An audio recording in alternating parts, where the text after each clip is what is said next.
So in a negotiation, I think, this was as good a deal as we were going to get. We held expenses to 2% a year. We're going to have revenues at 4% a year.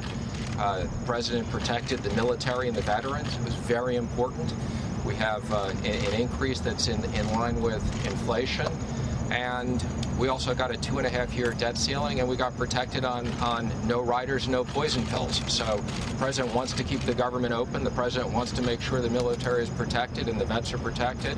We got all those issues done. Mr. Secretary, let me ask you a short-term, long-term question. In the short term, what are your expectations for next week with the discussions with China? And then in the long term, now that both sides are talking again, what does the calendar look like for a potential deal? Well, it's good we're going back there. I think, as you know, we're going to Shanghai at their request. There's some symbolic importance to them of the Shanghai communique with Kissinger. So I take that as an important step that they really are sincere in wanting to move forward.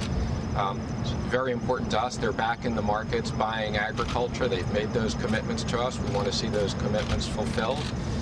My expectation is there'll be a few more meetings before we get a deal done. So I wouldn't expect we'll resolve all the issues, but the fact that we're back at the table at the direction of the two presidents is important. So can I follow up on that? Was there something specific that led you and Ambassador Lighthizer to schedule to go back to Beijing on Monday? Well, I think we had the expectation coming out of the G20 that negotiations would start again. We had 2 calls. I think, as we've said before, calls are important, but really they're no substitute for in-person. China came here last time, so it was our turn to go back. So I think it was really just a question of scheduling issues. And my expectation is there'll be a follow-up meeting back here shortly thereafter, assuming things go as we expect them to be. Is there anything specific at the meeting that you expect to be talking about? Oh, there's a lot of specific things. Like which ones at this meeting? Again, I'm not going to comment on all the different things, but we have a lot of issues. I think you've heard the top line: forced technology transfer, no forced joint ventures. We want to make sure they're back buying our products, that they're competing fairly with us. So we have a long list of issues. Let me go ahead. No, go ahead. I'm moving on from China. If you go for it. Just simply, I'm extracting from ITV News in the UK. Has the President and new Prime Minister spoken yet? And have we any idea about when Prime Minister Boris Johnson might visit the White House? I unfortunately don't know the answer on both, but I know he couldn't be more pleased with the outcome there. I know that they had met when we were in the UK last time, and we look forward to working with the new government.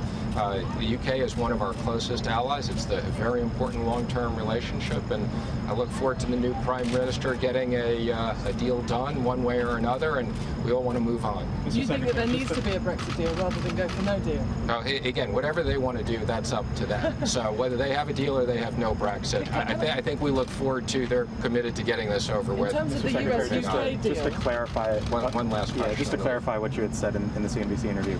Does the president believe the 737 MAX 8 should be scrapped in favor of the 7 and to bring back the 757? What is his view on the 737 MAX 8 versus the 757? The president has no view as to whether the 737 MAX, what they should do, other than they need to fix it if they're going to fly it and get approvals. I think, as I said, the president likes the 757. He thinks it's a great line. Whether they want to do that in addition to or anything else, but obviously that's up to Boeing to decide. But I think the most important issue is Boeing's a very strong company. They got a lot of cash flow. They got to fix this issue so that we are sure that it is safe. Thank you, everybody.